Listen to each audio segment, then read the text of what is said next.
Good morning, everybody.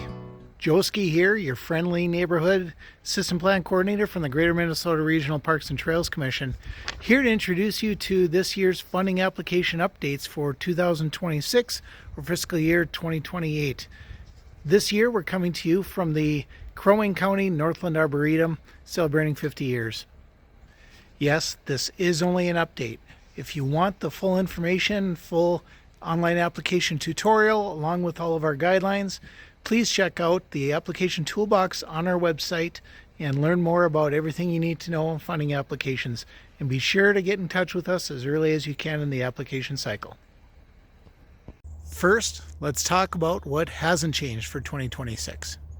Applications still must be completed online. Only regionally designated facilities are eligible to complete an application. The application form itself has not changed significantly. Your board or council does need to submit the required resolution using the template in the funding application toolbox.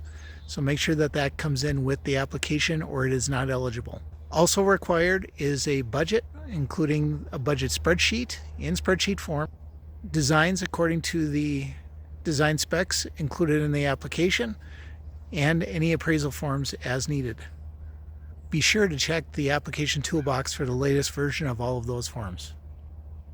What has changed, however, are some of the things that need to go into that application or attached to the application. So let's go through some of those items that you'll find either in the funding application guidelines or in the application contents document itself.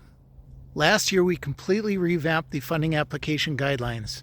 If you haven't completed an application in a couple of years, please spend some extra time going through that document and familiarizing yourself with all of the changes. The requirement that your local match be secured at the time of application has been clarified. Future or in progress but incomplete capital campaigns or fundraising programs do not qualify. Match must include dollars raised or honest pledges. Please contact us to talk through your situation. The match requirements for the environmental and archaeological grants now match those for the accessibility and inclusion grants. So no match is required for either of those grants. However, it is strongly encouraged. In an effort to reduce restrictions, non-permanent skateboard ramps and features are now eligible, meaning ramps that aren't made with concrete. Please take a look at the guidelines for more information. Now that we've gotten through some of that technical stuff, let's take a minute to cover some of the other grant opportunities that the Commission provides beyond development and acquisition. Connecting People to the Outdoors, or CPO projects, are for programming, accessibility, or equipment grants that can help improve people's access to your facility. Those grants happen on the same timeline as the acquisition and development grants and come from the same pool of funding. Environmental and archaeological grants are for small, highly focused projects that allow you to complete those types of pre-project work before you apply for a larger development and acquisition grant. They can be applied for year-round with a limited amount of readily available funds. Access and inclusion grants are for small infrastructure projects designed to improve accessibility to buildings or features within your facility. This includes doorways, signage, ramps, other items that can help to make access available for everyone. Again, they can be applied for year-round with a limited amount of funding available every year. If you are applying for a development and acquisition grant, the guidelines for your designs have been clarified.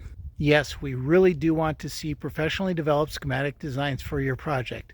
Not necessarily final designs, construction documents, or final blueprints, but enough to know that you know what you're getting into and that we know what it is we are funding. See the application portal instructions for details. Yes, scoring for your application will be impacted by the quality of your designs. Once your development and acquisition project has been approved, but before you can receive a contract for that grant, there are a number of items in the pre-contract deliverables box in the application guidelines that must be completed. That box has been updated for 2026, including a new grantee obligations checklist that is a requirement for all grants. More information is available in the toolbox. Make sure that you can complete all of these requirements before you submit an application. If you want to take the time, last year and this year's grantee award meeting workshop videos are available in the Application Toolbox. They will walk you through step by step all the information you need to know about completing those requirements as a part of your grant contracting process. That's your updates for 2026. Please take a careful look in the Application Toolbox for information, particularly the funding guideline application and the application contents, which were both updated for 2026. There's lots of great and necessary information in the Application Toolbox, so look through it all very carefully. Call us if you have any questions. As always, your best chance at a successful application comes with contacting us early in the development process. Feel free to reach out to Renee or myself at any time.